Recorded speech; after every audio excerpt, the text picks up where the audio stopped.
अगर मैं आज पाकिस्तान में ज़ीरो से बिज़नेस स्टार्ट करूँ, तो मैं प्रोडक्ट बनाने से पहले एक काम ज़रूर करूँगा। मार्केट को एक्स-रे की तरह स्कैन। क्यों? क्योंकि यहाँ सिर्फ आइडिया चलाने से बिज़नेस नहीं चलता। यहाँ वो चलता है जो लोग वाक़ई खरीदना चाहते हैं। 25 करोड़ लोग, 190 मिलियन स्मार्टफ़ोन यूज़र्स और हर शहर की अलग शॉपिंग हैबिट्स। लेकिन सिर्फ 1% एंटरप्रेन्योर्स ये डेटा चेक करते हैं स्टार्ट करने से पहले। बाकी गैस वर्क करते हैं और गैस वर्क का नतीजा होता है फेलियर। आज के वीडियो में हम पाकिस्तान की मार्केट को डायसेक्ट करेंगे। नंबर्स, हैबिट्स, इंडस्ट्रीज और वो फ्रेमवर्क्स जो आपको बताएंगे कि कौन सा बिजनेस यहाँ चल सकता है और कौन सा सिर्फ आपके ख्वाबों में। और जब मैं कहता हूँ मार्केट को समझो, इसका मतलब सिर्फ गूगल सर्च करना नहीं, इसका मतलब है अपने पर्सपेक्टिव को एक्सपैंड करना। मैं पर्सनली इनलिट्स का यूज करता हूँ, ऐसा प्लेटफॉर्म जहाँ आपको मिलेंगी बिजनेस बुक्स, केस स्टडीज और मार्केट रिसर्च समरीज, मतलब नॉलेज का नेटफ्लिक्स, डायरेक्शंस के बिना। लिंक डिस्क्रिप्शन में है, जरूर विजिट करना। देखो यार, मार्केट को समझना एक क्रिस्टल बॉल रखने जैसा है। लेकिन ये क्रिस्टल बॉल जादू से नहीं बल्कि डेटा से आता है। सोचो तुम्हारे पास एक मैप हो जो तुम्हें बताता हो किस शहर में लोग सबसे ज्यादा ऑनलाइन शॉपिंग करते हैं, कौन से एज ग्रुप के लोग इम्पल्स बाइंग ज्यादा करते हैं और कौन सी चीजों पे वो अपना पैसा बिना सोचे लगाते हैं। तो कितना आसान हो जाएगा आपके लिए अपनी प्रोडक्ट को डिसाइड करना और उसको मार्केट करना। जब ये सारी चीजें हमें पता चल जाती हैं तो फिर ये सिर्फ इन्फॉर्मेशन नहीं बल्कि एडवांटेज बन जाता है। और यही एडवांटेज आज हम इस वीडियो में हासिल करने वाले हैं। देखो, पाकिस्तान में हर साल हजारों बिजनेस शुरू होते हैं, लेकिन सिर्फ वो बचते हैं जो डिमांड के साथ चलते हैं, ना कि अपनी मर्जी के साथ। और डिमांड को समझने का तरीका गैसवर्क नहीं, एक प्रूवन प्रोसेस है। और इस प्रोसेस का पहला स्टेप है मार्केट का स्नैपशॉट, मतलब एक ऐसा बर्ड्स आई व्यू जहां तुम देख सको कि कहां पैसा घूम रहा है, किस इंडस्ट्री में एंट्री बैरियर लो है और कौन से सेक्टर्स अभी भी अंडर सर्व्ड है। इसके लिए यहाँ के डेमोग्राफिक्स को समझना बहुत जरूरी है। यहाँ लोगों का मिक्स है, उनको समझना, उनकी आदतें, उनकी उम्र और उनकी पढ़ाई के लेवल को समझना, ये सारी चीजें बड़ी इंपॉर्टेंट है। सोचो एक ऐसे मार्केट का जहाँ 250 मिलियन लोग हैं, मतलब जर्मनी, यूके और कनाडा की टोटल पॉपुलेशन मिला लो तब भी हम ज्यादा हैं। लेकिन ये क्राउड एक जैसा नहीं। शहरों में सिर्फ 37% लोग रहते हैं जहाँ मॉल्स, बिलबोर्ड्स, कैफेज और स्टार्टअप्स की रोशनी है। बाकी 63% आज भी देहातों में है, जहाँ जिंदगी का पेस स्लो है और डिजिटल अडोप्शन अभी शुरू हो रही है। लेकिन एक चीज यहाँ पे बड़ी इंटरेस्टिंग है और वो ये कि ये एक जवान मुल्क है। मेड इन एज सिर्फ 22 साल है, मतलब आधे से ज्यादा मुल्क अपनी पहली नौकरी, पहला बिजनेस, पहला फोन या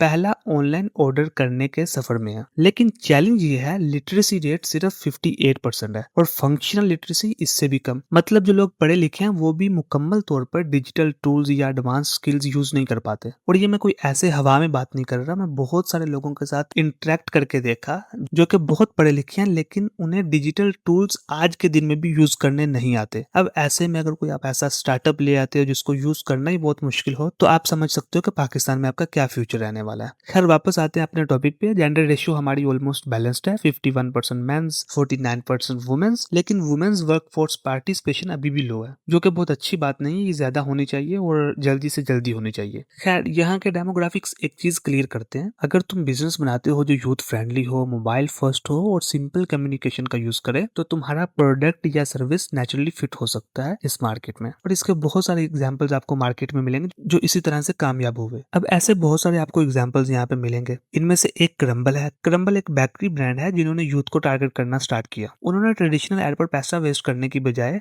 मीम्स और रिलेटेबल कंटेंट बनाया, जिससे उन्हें बहुत ज्यादा फायदा मिला। मीम्स ने उन्हें सोशल मीडिया पर फ्री ऑर्गेनिक रीच दी और उनके ब्रांड को बहुत सारे लोगों तक ऐसे ही पहुंचा दिया। इसके अलावा उन्होंने अपनी ब्रांडिंग को कैजुअल और फनी लैंग्वेज में रखा, जो डायरेक्टली यूथ के लाइफस्टाइल से मैच करती थी और रिलेटेबिलिटी होने की वजह से लोग उसे वैसे ही शेयर करते थे। तो रिजल्ट इसका ये निकला कि उनके कैफेज यूथ के लिए hangout spot plus snack stop बन गए। तो इसी तरह से उनका बिजनेस वायरल चला गया और इसके पीछे मार्केट के डेमोग्राफिक्स का बहुत बड़ा किरदार है। अब जब तुम ये समझ चुके हो कि तुम्हारे सामने खड़ा कौन है, तो अगला सवाल ये होता है कि इन लोगों को असल में चाहिए क्या। क्योंकि पाकिस्तान का बिजनेस गेम जीतने का असली राज ये नहीं है कि तुम्हारा प्रोडक्ट कितना अच्छा है, बल्कि ये है कि तुम मार्केट की भूख को पहचानो और उसे उसी जुबान, उसी तरीके से पूरा करो जिसको लोग समझ सके। मार्केट समझना सिर्फ नंबर्स का खेल नहीं है, ये समझना भी जरूरी है कि लोग अपना पैसा किस चीज पर और किस ऑर्डर में खर्च करते हैं। इसके लिए मेरा पर्सनल फ्रेमवर्क दी कंज्यूमर प्रायोरिटी पैरामिड तुम्हारी बहुत हेल्प करेगा। ये पैरामिड्स 3 लेयर्स का है, नीचे से ऊपर तक, बिल्कुल मैस्लो की हायरार्की की तरह, लेकिन पाकिस्तान के हवाले से टेलर किया हुआ है। इसमें सबसे पहले आती है बेस लेयर, जिंदगी की बुनियादी जरूरियात like foods and basic utilities. Pakistan में हर घर का पहला खर्चा रोटी, बिजली, गैस या पानी होता है। हर तरह के इकोनॉमिक या पॉलिटिकल क्राइसिस के बावजूद ये कैटेगरी कभी भी जीरो नहीं होती। इसका मतलब जो भी इस लेयर में प्रोडक्ट बनाता है उसकी डिमांड हमेशा रहेगी, चाहे वो चावल बेच रहा हो या बिजली का प्रीपेड सोल्यूशन। लेकिन यहाँ मसला यह है कि मार्जिन छोटे होते हैं और कंपटीशन हाई। अब अगर तुम इस मार्केट में उतरना चाहते हो तो दो चीजें ध्यान में रखना,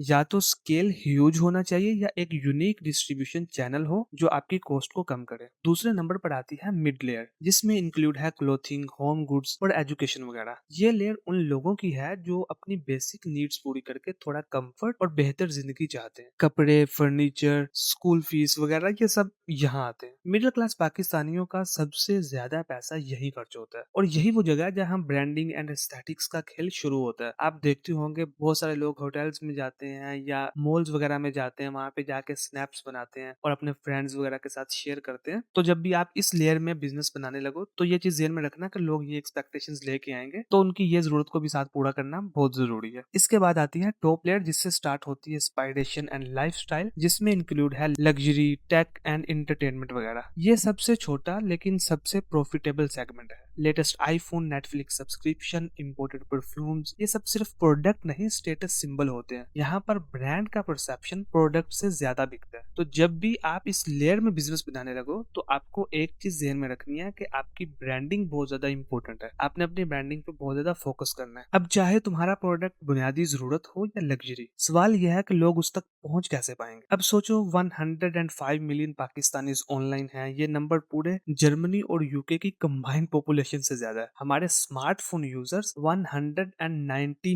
मिलियन है, मतलब हर गली, हर मोहल्ले और हर छोटे शहर तक एक डिजिटल स्क्रीन पहुंच चुकी है। अब इन 190 मिलियन में से तकरीबन 40% 16 से 24 साल के दरमियान है, जिन्हें हम जेनजी कहते हैं, और इन्होंने कैश से ज्यादा स्वाइप करना सीखा है। और 35% 25 से 34 के दरमियान है, यानी मिलियनर्स, जो आज के दिन में काम भी फोन पे करते हैं और खरीदारी भी फोन से ही करते हैं। बाकी रह जाती हैं ओल्डर जनरेशन, जो आहिस्ता आहिस्ता इस दौर का हिस्सा बन रहे हैं। अब इसके अलावा भी बहुत सारी इंटरेस्टिंग इन्फॉर्मेशन है आपके साथ शेयर करने के लिए, लेकिन इस एक वीडियो में सारी चीजें मैं नहीं शेयर कर सकता। मैं एक किताब लिख रहा हूँ, बहुत जल्द आपके सामने शेयर करूंगा, जिसमें ये सारी गाइड भी होगी और वो गलतियां जो मैंने अपनी जर्नी में की वो सब भी होंगी, और उनसे कैसे बचना है और उन गलतियों से मैंने क्या सीखा ये सब भी उस किताब में आपको मिलेगा। मैं आपके साथ बहुत जल्द शेयर करूंगा। खैर, वीडियो की तरफ वापस आते हैं और कुछ और इंटरेस्टिंग चीजें डिस्कस करते हैं। अर्बन यूथ ई कॉमर्स की सबसे बड़ी चैंपियन है। इनके लिए ऑनलाइन शॉपिंग एक नॉर्मल चीज है। रूरल एरियाज में अभी भी लोग कैश ऑन डिलीवरी पर ही ज्यादा ट्रस्ट करते हैं, लेकिन स्लो अडॉप्शन चल रहा है, जो कि बहुत जल्द मेरे ख्याल से ट्रस्ट करना शुरू कर देंगे या नहीं करेंगे, मुश्किल ही है कहना। लेकिन अभी हम बात कर लेते हैं कि कौन सी चीजें पाकिस्तानी आजकल सबसे ज्यादा ऑनलाइन खरीद रहे हैं। सबसे पहले आते हैं कपड़े, फिर खाना डिलीवरी वगैरह और इलेक्ट्रॉनिक्स, कॉस्मेटिक्स, ग्रोसरी वगैरह। ये सारी चीजें पाकिस्तानी आजकल बहुत ज्यादा खरीदते हैं और आने वाले टाइम में और भी खरीदेंगे।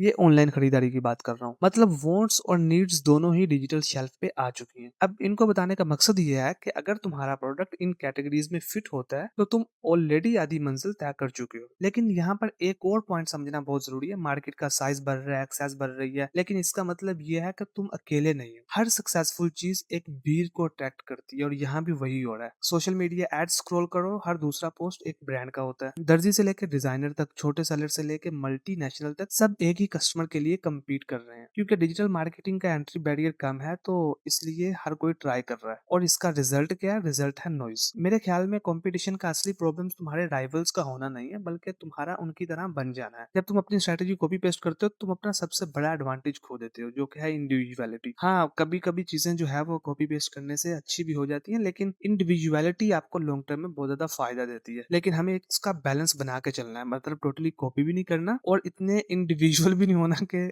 जो चीजें ट्रेंड में जा रही हैं उनको जो है वो टच तक ना करो। ये चीज बहुत बुरी है, ये चीज आपने ज़हन में रखनी है। खैर, इंडिविजुअलिटी तब बनती है जब तुम मार्केट को सिर्फ देखो नहीं, समझो। समझना मतलब किस इंडस्ट्री का ग्राफ ऊपर जा रहा है, कौन सा नीचे आ रहा है, कौन से प्रोडक्ट लोग रिपीट खरीदते हैं और कौन से एक दफा खरीद कर भूल जाते हैं। ये गेम सिर्फ क्रिएटिविटी का नहीं है, ऑब्जर्वेशन का भी है। मेरा मानना यह है कि जो इंसान अपनी इंडस्ट्री के ट्रेंड और कंजम्पशन हैबिट समझ लेता है, उसके लिए कंपटीशन सिर्फ बैकग्राउंड नॉइज बन के रह जाता है। याद रखो दोस्तों, हर इकोनॉमी कुछ कंज्यूमर मैग्नेट्स पर चलती है, वो सेक्टर जहां लोग अपना पैसा सबसे ज्यादा खर्च करते हैं। पाकिस्तान का कंज्यूमर स्पेंडिंग पैटर्न 2025 में कुछ इस तरह का है कि नंबर 1 पर है फूड एंड बेवरेज, दूसरे नंबर पर है क्लोथिंग, तीसरे नंबर पर आ जाती है एजुकेशन एंड एडटेक वगैरह। इन सब की डिटेल मैं टॉप 10 इंडस्ट्रीज आपको जो है वो डिस्क्रिप्शन में प्रोवाइड कर दूंगा, और साथ साथ इनके एंट्री बैरियर भी कि किस इंडस्ट्री में अगर आप कूदना चाहते हो, किस इंडस्ट्री में अगर आप बिजनेस बनाना चाहते हो, तो आपको क्या क्या चीजें जहन में रखनी है और किस तैयारी के साथ उतरना है आपको इस इंडस्ट्री में। क्योंकि ये सारी चीजें अगर मैं यहाँ पे डिस्कस करने लग जाता हूँ तो वीडियो बहुत ज्यादा बोरिंग हो जाएगा, जो कि मैं करना चाहता नहीं हूँ। लेकिन आप जरूर बता देना अगर आपको लगता है कि मैं सारी चीजें वीडियो में डिस्कस किया करूँ। दोस्तों, वैसे तो हर इंडस्ट्री का अपना एक चार्म होता है, लेकिन पाकिस्तान की कंज्यूमर स्टोरी में दो कैटेगरीज ऐसी हैं जो सब पे भारी रहती हैं। हर स्ट्रीट पे, हर स्क्रीन पे और हर वैलेट में इनका असर दिखता है। और मेरे ख्याल से अभी तक तुम गैस भी कर चुके होगे मैं किसकी बात कर रहा हूँ। मैं बात कर रहा हूँ फूड एंड फैशन की। इनकी डोमिनेंस सिर्फ टेस्ट या ट्रेंड का खेल नहीं बल्कि डेटा भी इन्हीं को सपोर्ट करता है। लेकिन अभी हम जानेंगे कुछ रीजंस के क्यों ये इंडस्ट्रीज डोमिनेट करती हैं। क्योंकि अगर आप रीजंस को समझ जाते हो तो आपको अपना बिजनेस बनाने में, पाकिस्तान में बिजनेस बनाने की बात कर रहा हूँ, तो उसमें बहुत ज्यादा आसानी रहेगी। अब पहली रीजन जो है मेरे ख्याल से इसकी वो हाई रिपीट परचेज साइकिल। क्योंकि खाना लोग रोज खाते हैं और कपड़े भी सीजनली या इवेंट्स पर लिए ही जाते हैं, तो मेरे ख्याल से इनकी डिमांड हर महीने रिन्यू हो जाती है, जिस वजह से इसका रिपीट परचेज साइकिल जो है वो हाई है। और मेरा ख्याल ही नहीं सिर्फ बल्कि ऐसा ही होता है। दूसरी वजह है सोशल मीडिया शेयरेबिलिटी। आप देखते होंगे सोशल मीडिया पे, इंस्टाग्राम या टिकटॉक पे कि किस तरह से लोग ओटीटी पोस्ट या फूड प्लेटिंग वगैरह को शेयर कर रहे होते हैं, रेस्टोरेंट के रिव्यूज दे रहे होते हैं। ये सारी चीजें आप देखते हो सोशल मीडिया पे, इसको बहुत ज्यादा एक्सप्लेन करने की मुझे जरूरत है नहीं। इसके अलावा एक रीजन भी है, या मैं आपके लिए बोलूँ कि ये अपॉर्चुनिटी भी है अगर आप समझना चाहो, कि इसको स्टार्ट करने के लिए कोई बड़ी महारत की जरूरत नहीं होती। एक स्मॉल किचन सेटअप या एक रैक से आप स्टार्ट कर सकते हो। इसे बैरियर टू एंट्री बहुत कम है, बहुत लो है, और स्केलिंग का स्कोप हाई होता है इसमें। और एक और बहुत खास रीजन जो मैं समझता हूँ कि ईद,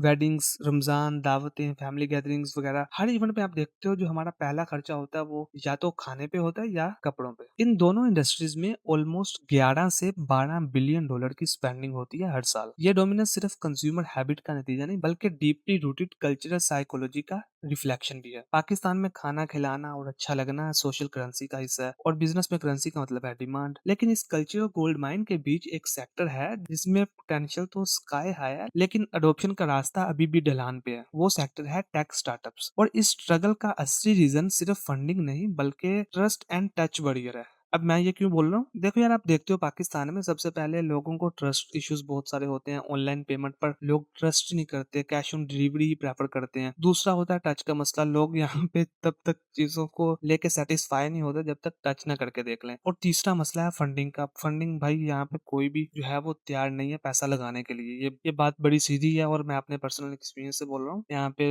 लोगों को अभी समझ भी नहीं है इतनी, और कोई भी अपना पैसा लगाने के लिए तैयार नहीं है। लोग डरते हैं बहुत ज्यादा। और डिजिटल लिटरेसी का गैप भी है। इंटरनेट यूजर तो बहुत ज्यादा है लेकिन टेक समझने वाले बहुत कम है अब भी। तो कुल मिलाकर बात यह है कि पाकिस्तान का स्टार्टअप सीन कुछ ऐसा है कि गाड़ी तो तेज है लेकिन सड़क टूटी है। स्पीड बहुत ज्यादा है लेकिन रास्ते में खड्डे भी उतने ही ज्यादा है। तो ये सारी चीजें हैं जो मैंने आपके सामने रखी। यानी मसला सिर्फ टेक्नोलॉजी का नहीं, हमारी सोच का भी है। यहाँ बिजनेस क्लिक से पहले हैंड शेक से होते हैं। तो सवाल ये है कि क्या टेक बिजनेस पाकिस्तान में चल ही नहीं सकते? मेरे ख्याल से चल सकते हैं, लेकिन तब जब तुम ये टैप फॉर्मूला समझ लो। पाकिस्तान में टेक बिजनेस चलाना कोई सिलिकॉन वैली का कॉपी पेस्ट गेम नहीं है। यहाँ का अपना डीएनए, और इसको समझने के लिए मेरा टैप फॉर्मूला हमेशा याद रखो। टैप में टी का मतलब है ट्रस्ट। सबसे पहले भरोसा बनाओ। यहाँ लोग एडवर्टाइजमेंट से ज्यादा मुंह से मुंह की बात पर बिलीव करते हैं। कैश ऑन डिलीवरी ऑफर करो, कस्टमर सर्विसेज फास्ट रखो, और जहाँ पॉसिबल हो फिजिकल प्रेजेंस या शोरूम रख लो अगर सही में कामयाब करना चाहते हो बिजनेस को। उसके बाद ए का मतलब है एक्सेस।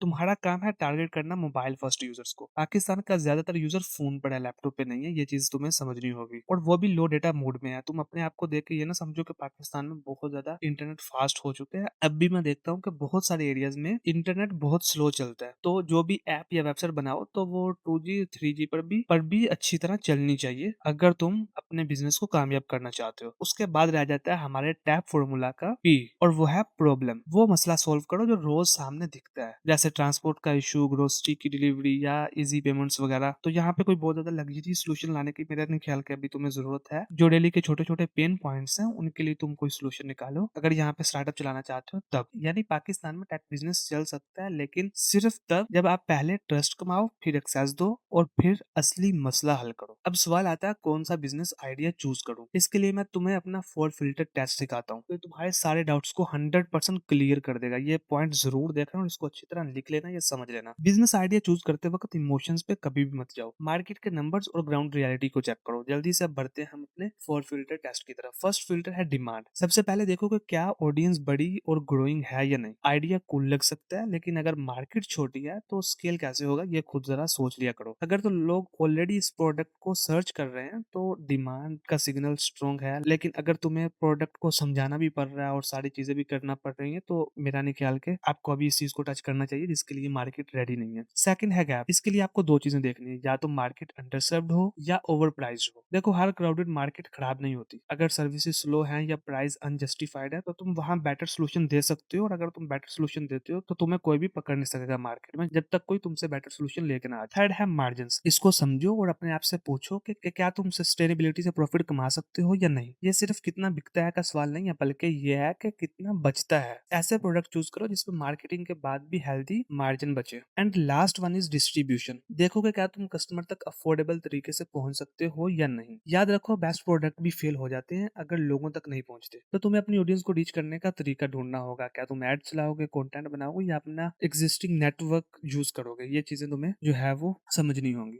अब अगर तुम्हारा आइडिया इन 4 फिल्टर से पास होता है तो उसमें सिर्फ पोटेंशियल नहीं बल्कि सर्वाइवल के चांसेस भी ज्यादा होंगे। और आखिर में एक बात मेरी जहन नशीन कर लो, बिजनेस कोई शॉर्टकट नहीं है, ये एक लंबी गेम है जो सिर्फ मार्केट को समझने से ही जीती जा सकती है। और पाकिस्तान का मार्केट तुम्हारा सबसे बड़ा टीचर है, बस तुम्हें उसकी जुबान समझ आनी चाहिए। तो इस वीडियो में इतने। नेक्स्ट वीडियो बताओ तुम किस टॉपिक पे देखना चाहते हो, और इस वीडियो को अपने फ्रेंड्स के साथ शेयर करो। कमेंट करके बताओ मुझे कैसा लगा ये वीडियो तुम्हें। और अगर चैनल को सब्सक्राइब तुमने नहीं किया तो वो कर लेना, वो करना जरूरी है।